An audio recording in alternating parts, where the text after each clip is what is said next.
मंगलम भगवान वीणा मंगलम गौतमोदरी मंगलम कुंद कुंदाद्यो जैन धर्मोक्तमंगलम सर्वमंगल मांगल्यम सर्वकल्याणकारकम प्रधानम सर्वधर्मानां जैनं जयतु शासनं वन्दे विद्यासागरम् भवसागर के क्षारनीर से हम अस्वस्थ हुए स्वामी कई भवों के पुण्य योग से वैद मिले अंतरयामी जन्म जरा व मरण रोग की रत्न औषधि प्यारी दीक्षा जल में आप पिलाते मिट जाती पीड़ा सारी मिट जाती पीड़ा सारी।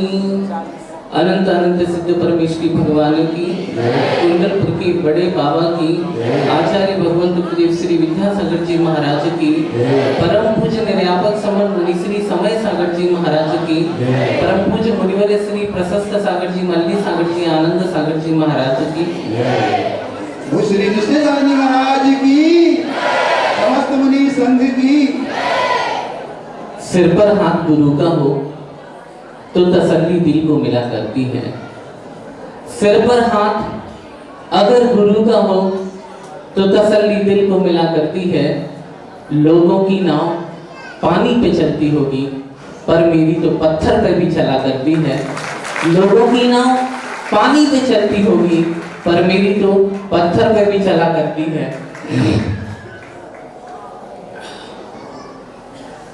दीक्षा दिवस का यह पावन पुनीत अवसर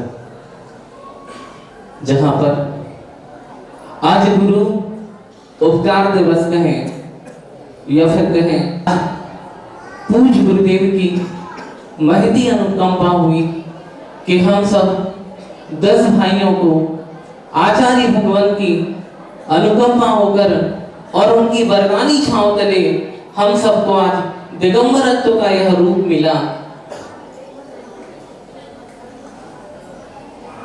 संसार में अनेक प्रकार के संबंध होते हैं लेकिन सारे के सारे संबंध एकदम बहुत अलग ही होते हैं। लेकिन गुरु और शिष्य का जो संबंध होता है वो श्रद्धा और श्रद्धेय का संबंध होता है। जीवन को ऊंचाई देने के लिए हृदय में किसी उच्च आदर्श को स्थापित करना पड़ता है जिसकी प्रेरणा को पाकर अपने जीवन को आगे बढ़ाने में वो साधक समर्थवान बनता है। ऐसा वह साधक निरंतर अपने गुरु से प्रेरित होता है और प्रेरणा गुरु देते रहते हैं कि वह अपनी मंजिल और लक्ष्य तक पहुंच सके। अंधकार से प्रकाश की ओर ले जाने वाला गुरु होता है जो हमें प्रकाश देता है और हमारे अज्ञान और हमारे अंधकार को जो समाप्त करता है वैसा गुरु होता है। रास्ते पे चलते हैं तो साइन बोर्ड हमें मार्ग का परिचय कराता है कि आपको किस दिशा में जाना है। यह साइन बोर्ड हमें सूचित करता है। उसी प्रकार गुरु भी हमें सूचित करते हैं कि तुम सनी सनी जैसे गुरु जिस कदम पर चलता है और उसी कदम पर वह शिष्य उनके रास्तों पे चल के वो भी मंजिल को पा लेता है। गुरु एक दिशा सूचक यंत्र की तरह होते हैं जो हमें दिशाओं का परिज्ञान कराते हैं। कि किस प्रकार की दिशाएं होती हैं और किस प्रकार से दिशा और दृष्टि का अगर कोई बोध देता है तो वो मात्र एक गुरु होते हैं। गुरु ने शिष्य के जीवन में एक स्ट्रक्चर, एक आकृति का निर्माण करता है और शिष्य अपनी साधना और अपने ज्ञान के माध्यम से निरंतर उसे मेंटेन करता हुआ चला जाता है। यह ऐसा होता है गुरु का व्यक्तित्व सूर्य के भांति। जिस प्रकार सूर्य होता है वह किसी पर भेदभाव नहीं करता, वो ना तो महलों को ही प्रकाश दे या किसी कुटिया को प्रकाश दे, ऐसा कभी नहीं होता है। वो सभी को प्रकाशित करता है। वैसे चंद्रमा की चांदनी भी होती है, वह भी जो उसके नीचे खड़ा होता है वो उसे शीतलता प्रदान कर देता है। ऐसे गुरु होते हैं। साथ में नाव की तरह नाव में बैठने वाला जो व्यक्ति होता है वह नाव और नाविक उसे सही दिशा तक और सही स्थान तक, गंतव्य तक पहुंचाने का अगर कोई कार्य करता है तो वह नाविक होता है। वैसे गुरु भी हमें भवसागर से अगर पार करने में अगर कोई समर्थ होता है तो वो मात्र गुरु होता है। समय साथ मूलाचार के आगम के मूर्तिमान साधक जो मोक्ष मार्ग के जीवंत जिनबिंब है, जिनके आचरण में कुंद कुंद दिखाई देते हैं और जिनके विचारों में समंतबद्ध दिखाई देते हैं, ऐसे पूज्य आचार्य भगवंत गुरुदेव श्री विद्यासागर जी महाराज, जिनकी कृपा, जिनके आशीर्वाद से आज हम सब यहाँ तक पहुँच पाए हैं। बहुत ज्यादा नहीं कहूँगा, एक संस्मरण के माध्यम से हम भी बात आज आप सबके बीच में रखता हूँ। यह प्रसंग 1995 में था और हम लोग 3 मित्र आचार्य भगवंत बीनावाड़ा जी में ग्रीष्मकालीन का प्रवास चल रहा था और प्रतिदिन की साप्ताहिक एक बस जाती थी। तो हम लोगों ने सोचा कि इस बार अपन संडे क्यों ना हो कि आचार्य श्री जी के दर्शन भी करेंगे। पहले कुंडलपुर में दर्शन तो कर लिए थे, पर भी एक बार मन में भाव था कि बीनावाड़ा के भी दर्शन हो जाएंगे और साथ में आचार्य श्री जी के भी दर्शन हो जाएंगे। और हम तीनों मित्र, एक सुबह से बस जाती थी 7 बजे और वो 9 बजे पहुंचती थी। तो उसी बस में हम लोग जाके बैठ गए और वो बस बीनावाड़ा में पहुंचती है और आचार्य महाराज के हम लोगों ने दर्शन किए। वहां पर एक छुल्लक महाराज जी थे जो सब बच्चों को कहानियां सुनाते थे। जाकर उनके पास भी बैठ गए, कहानी बहुत अच्छी लगी। तो मन हुआ कि महाराज जी कहने लगे कि हर संडे को आया करे तुम लोग, बस आती है। और पहले कुछ खर्चा वर्चा तो लगता नहीं था, 5 रुपए दिए तो घर की झंझटों से भी मुक्ति हो गई और अपन जाके बढ़िया घूमो घामो और मेला ठेला करो, महाराज का दर्शन भी हो गया, कुछ पुण्य लाभ भी हो गया और ऐसे ही अपना समय भी पास हो गया। और हम भी वहां आचार्य महाराज जी के पास पहुंचे। पहले थे वहीं जाके हम तीनों भाई बैठ गए। जैसे ही बैठे तो महाराज जी हम लोगों को देख के उनकी मुस्कान आई और वो महाराज जी मूकमाटी के बारे में समझा रहे थे। तो हमने पूछा, महाराज जी संघर्षमय जीवन का उपसंहार हर समय कैसे होता है? तो वो महाराज जी कहले, बच्चे अभी थोड़ी रुको, अभी बहुत सारे लोग बैठे हैं, फिर बाद में मैं तुम्हें समझाऊंगा कि संघर्षमय जीवन का उपसंहार कैसे हर समय होता है। थोड़ी देर बाद बहुत सारे लोग वहां से उठ गए और फिर हम भी महाराज जी के पास बैठे। हमने कहा, महाराज जी आपने कहा था कि बाद में बताएंगे। तो महाराज जी ने बहुत अच्छे से हम लोगों को समझा दिया कि देखो ऐसा ऐसा इसका अर्थ होता है। अब तो बहुत अच्छा लगा और हम लोग पड़गाहन करने जैसे ही खड़े हुए और वो महाराज जी हम लोगों के पड़गाहन में आ गए। अब तो वो महाराज जी हमारे ही बन गए। और ऐसे ही हुआ कि उन महाराज जी के पास हम लोग तीसरी बार पहुंचे तो भी उन्हीं महाराज जी को हम लोगों ने आहार दिए। और जब चौथी बार गए तो वो बस वाला हम लोगों को छोड़ के ही चला गया। वो सोचता था बच्चे हैं, उसने गिनती की नहीं, उस दिन काफी भीड़ थी। तो बस वाले ने हम लोगों को उस बस में वो बस लेके आगे बढ़ गया, हम लोग छूट गए। जैसे ही हम लोग छूटे वहां पे, तो हम लोग महाराज जी के पास पहुंचे। महाराज जी के पास पहुंचे तो हमने महाराज जी से कहा, महाराज जी बस तो निकल गई। उन्होंने कहा बहुत अच्छा है, कोई बात नहीं। पहले फोन वॉन तो कुछ होते नहीं थे, तो उन्होंने कहा कोई बात नहीं, अगर कोई ड्यूटी जाएगा तो वहां से फोन करवा देंगे कि तुम्हारे घर तक सूचना पहुंच जाए। तो सूचना पहुंचा दी कि बच्चे अभी वहीं रुक जाएं और हम 2 दिन बाद आएंगे, कहीं बाहर जाना था तो हम लौटते उन बच्चों को ले लेंगे, ऐसा माता पिता ने कहा। रुक गए। दूसरे दिन महाराज जी के पास पहुंचे तो महाराज जी कहने लगे, क्योंकि बीना बारा में महाराजपुर देवरी के चौकी रहते थे और चौकी लगाने वाले आहार करा के प्राय चले ही जाते थे 12 बजे, और बहुत गर्मी का समय था। तो महाराज जी ने कहा, आचार्य श्री को पसीना आता है तो तुम तीनों बच्चे हैं ना, तुम पहुंच दिया करे। तो हमने कहा हाँ महाराज जी हम लोग पहुंच दे। अब पहुंच कैसे दे, पहले नैपकिन तो चलत रहे थी, तो 2-3 चौकों में गए, भैया तौलिया दे दे। अब वो ऐसे रहते तौलिया अपनी एक बड़े बड़े थे 2-2 साल पहले, तो बड़े उत्साह से आगे आगे हो रहे थे, और जैसे ही आचार्य श्री के सामने पहुंचे सुबह पीछे हो गए। हमने कहा कोई बात नहीं है, चलो तुम हमारे पीछे ही लग चलो।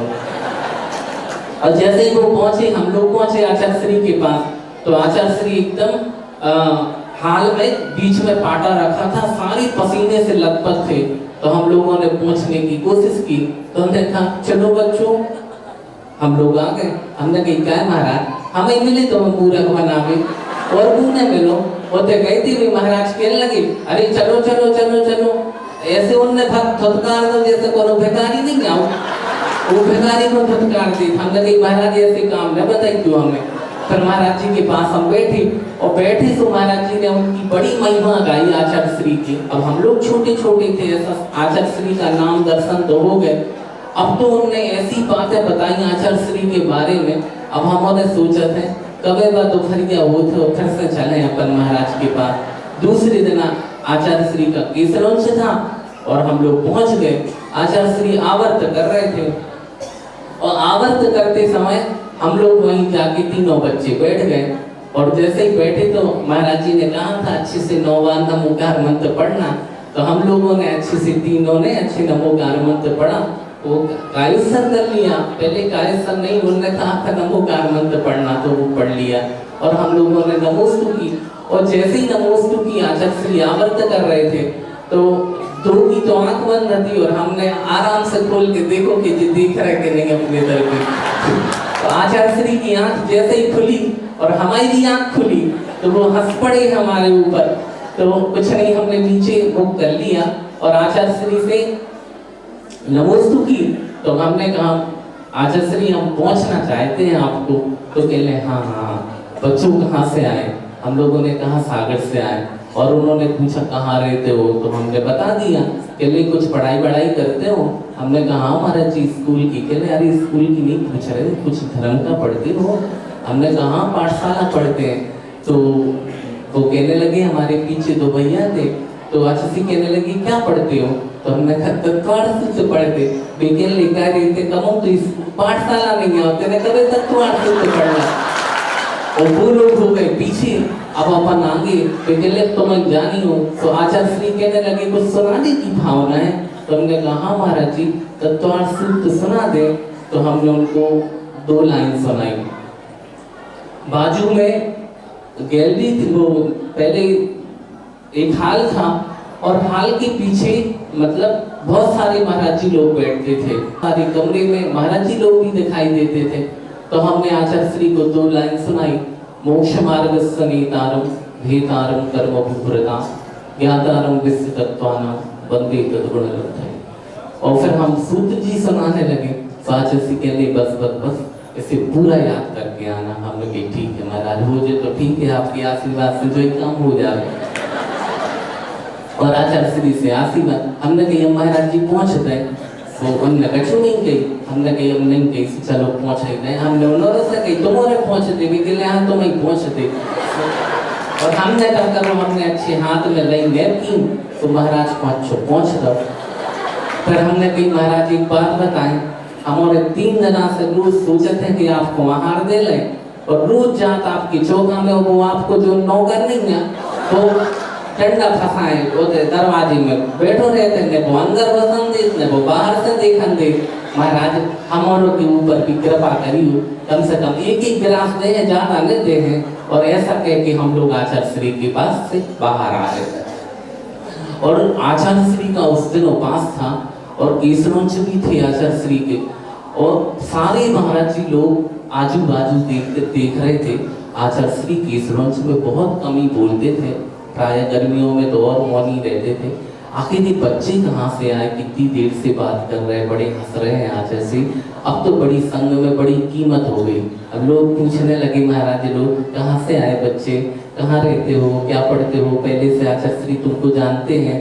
हमने कहा हाँ भी जानने लगे हम लोग हमको। और बस दूसरे दिन क्या हुआ, हम लोग ने आचार्य श्री के साथ जंगल गए और जंगल जाने के बाद हम लोगों ने अच्छे से नमस्कार किया आचार्य श्री को। और हम लोग एक रिश्तेदार थे गौरझामर में, हर बार क्या करती थी माँ कुछ बनाती थी या पहले सब्जी वब्जियाँ उगने आती थी हाथों में, तो उन्होंने कई सब शहर से सब्जी है, सतुआ है और भी गर्मियों को जो भी सामान है वो रख देती थी रविवार को। तो वही चौका में हम लोग पड़गान करते थे, मौसी का चौका था गौरझामर से, तो हम लोग वहीं पे रुक के उन्हीं के यहाँ पड़गान करते थे। और उस दिन उनके चौके में कोई नहीं आया, सिर्फ वो दादी और दादा। हमने कहा जो अच्छा है वो अपन तीने बढ़िया सिगड़ी के पहले धमाकलों पे चौका लगा तो सिगड़ियों पे चूल्हे पे तो अच्छा बढ़िया गरम गरम हमने अच्छा खाना तैयार किया, रसोई तैयार की और हम लोग जाके पड़गान करने खड़े हो गए। आचार्य श्री ने एक चक्कर लगाओ आम के नीचे, दूसरा चक्कर लगाओ और तीसरे चक्कर में भी हमारे सामने आ गए। और हम लोगों के सामने जैसे ही वो खड़े हुए तो मन आया है घर होते कर लियो। और ऐसा ही हुआ कि हमने अच्छी बढ़िया आचार्य श्री की पूजन की और अच्छे से आचार्य महाराज को आहार दिए। उस दिन रात में हम लोग छत पे बैठे थे, बहुत सारे ब्रह्मचारी लोग उस छत पे थे। तो ब्रह्मचारी व्रत लेने, कोई भगवानों व्रत लेने, हमने भी सोच रहे अपन भी कल व्रत ले हैं महाराज जी से। हमने उठाए 3 नारियल और पहुंच गए आचार्य श्री के पास। आचार्य श्री हमारे को व्रत लेने तो आचार्य श्री सोचे मुझे कछु रात्रि भोजन या बाजार के त्याग को कोनो नियम लेने हुई है। तो भी तनक पटा के पीछे हते सो और तनक आगे को सरक गया है। पहले अच्छा क्या कह रहे, हमने क्या बोल रहे, तो मैंने कहा आचार्य महाराज हम लोगों को व्रत लेना है। तो आचार्य श्री कहने लगे अच्छा काय का व्रत लेना है।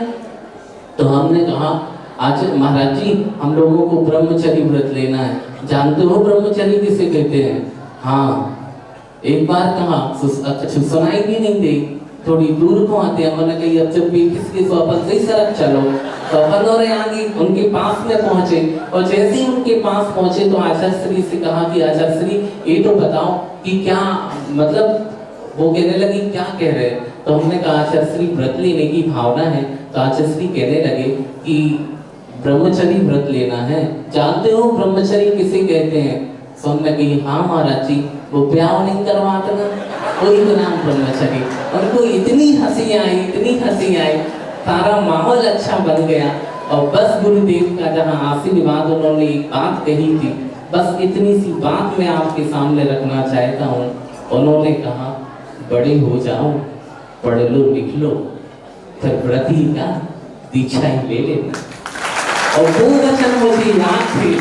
और सारे जब रास्ते में मैं बस में आया तो मैं हम सोचते ही रहा कि देखो महाराज ने कहा है जब मैं बड़ा हो जाऊंगा तब मैं जरूर व्रत भी लूंगा और साथ में दीक्षा लूंगा। आचार्य श्री के वो शब्द, वो दृश्य आज भी मेरे आंखों में है कि उन्होंने क्या कहा था और उसका परिणाम आज आप सब देख ही रहे हैं। रास्ते में वो जो भाई लोग थे उनने कहा क्यों, हमने उनसे कहा अब तो हम दीक्षा ही लेंगे बड़े हो जाएंगे। तो वो कह लेता है ऐसे तो मैं कहाँ देखा जिन तुम्हें दीक्षा ही लेने आया। हमने कहा कि हम आचार्य भगवंत से मात इसीलिए प्रभावित नहीं हुए कि उनके पास इतने सारे भक्त लोग हैं, इतनी सारी भीड़ है, इसीलिए हम भी उनसे प्रभावित नहीं हुए। उनके पास बहुत ज्ञान है, इससे भी हम प्रभावित नहीं हुए। उनके पास बहुत बड़ा चारित्र है, बहुत उज्जवल उनकी साधना है। मैं इससे भी प्रभावित नहीं हुए और इतने सारे भागोदय, दयोदय, सर्वोदय, सिद्धोदय ऐसे बहुत सारे संस्थान उन्होंने खुलवा दिए, सो हम इससे भी प्रभावित नहीं हुए, लेकिन उनने हमारे पापी मन को भगवान बनने का भाव जगा दिया, इसीलिए हम उनसे प्रभावित हुए हैं। और सच मानो वो प्रभाव ऐसा पड़ा गुरुदेव का कि मानो उनकी जो उनके वचनों से जो निकला था वह कार्य सिद्ध रूप में हो गया। ब्रह्मचारी व्रत लेने का सौभाग्य भागवत तीर्थ में मुझे प्राप्त हुआ। साथ में 11 महीने तक आचार्य भगवंत के चरणों में पूज्य बड़े महाराज जी के पास आचार्य श्री ने रामटेक में भेजा कि जाओ पूज्य बड़े महाराज जी के चरणों में जाओ और वहां रह के कुछ साधना करना और कुछ अध्ययन भी करना। तो 11 महीने तक पूज्य बड़े महाराज जी के चरणों में रहने का हमें सौभाग्य प्राप्त हुआ। साथ में गुरु ने गुरु समय दिया मुझे प्रभु बनने के लिए। सच मानो ये हाई को सिद्ध हो गया कि गुरु जी ने ऐसे गुरु समय दिए मुझे कि मैं प्रभु बन जाऊंगा। सच में वो बात भी सिद्ध हो गई। मेरा जीवन तो शून्य की तरह था और गुरुदेव ने अंक रख के उसकी शोभा को बढ़ा दिया। और क्या कहूँ, 11 महीने तक उनके चरणों में रहा। जिन्होंने आगम सिद्धांत को पढ़ा ही नहीं, अपने जीवन में उतारा है, जो निरंतर अध्यात्म की साधना में लगे रहते हैं, ऐसे साधक निष्ठ पूज्य मुनि श्री समय सागर जी महाराज, उनकी बारी में मैं क्या कहूँ। एक कुशल निर्यापक के लिए हम सबका जीवन अच्छा बने, निरंतर उनके मन में यही भावना रहती है। ऐसे साधक पूज्य समय सागर जी महाराज, एक बार क्या होता है, एक तो संस्मरण के माध्यम से मैंने अपनी बात रखी और साथ में दीक्षा क्या है, दीक्षा का महत्व क्या है, इसके लिए आचार्य भगवंत कुंद स्वामी के चरणों में एक भक्त पहुंचता है। वो प्रार्थना करता है कि हे भगवान, मैं अपना आत्म कल्याण करना चाहता हूँ और हे प्रभु मेरे ऊपर करुणा करो, आप तो करुणा निधान है। और हे प्रभु मुझे ऐसा उपदेश दो जिसके माध्यम से मैं बहुत दुखी हूँ और इस दुखों से मैं बच सकूं। तो आचार्य कुंद स्वामी कहते हैं, पड़वज्जतु सामण्यम यदि इच्छति दुःखम परिमोक्षम, संसार के दुखों से अगर तुम मुक्ति चाहते हो तो तुम श्रावण पथ को स्वीकार कर लो, तुम उस श्रवण पथ को स्वीकार कर लो और उस जिनेश्वरी दीक्षा लेकर तुम अपने आत्म कल्याण के लिए आगे बढ़ जाओ, तो तुम्हारे सारे के सारे दुख समाप्त हो जाएंगे। दीक्षा किसे कहते हैं? संसार शरीर भोगों से विरक्ति का नाम दीक्षा है और संसार शरीर भोगों से विरक्ति का नाम वैराग्य है और वैराग्य को सम्यक दिशा देने का नाम दीक्षा होता है। आत्मशोधन का नाम भी दीक्षा है, अंतर्करण की शुद्धि का नाम भी दीक्षा है, अपने लक्ष्य की ओर आगे बढ़ने का संकल्प भी सच्चे अर्थों में दीक्षा है। और दीक्षा 2 प्रकार की होती है, एक तो बहिरंग दीक्षा के रूप में होती है और एक अंतरंग के रूप में होती है। बहिरंग के रूप में पिछी कमंडल और वस्त्रादि का त्याग होता है और अंतरंग में होता है कि 28 मूल गुणों का पालन। इस प्रकार यह दीक्षा होती है। फिर कभी बैठेंगे, मिलेंगे और फिर और अच्छे से दीक्षा के महत्व के बारे में समझेंगे। समय का अभाव है, समय की प्रतिबद्धताओं में मैं बंधा भी हूँ और आगे बहुत सारे साधक हैं जिनके भावों को अपन सबको सुनना है। बोलिए आचार्य।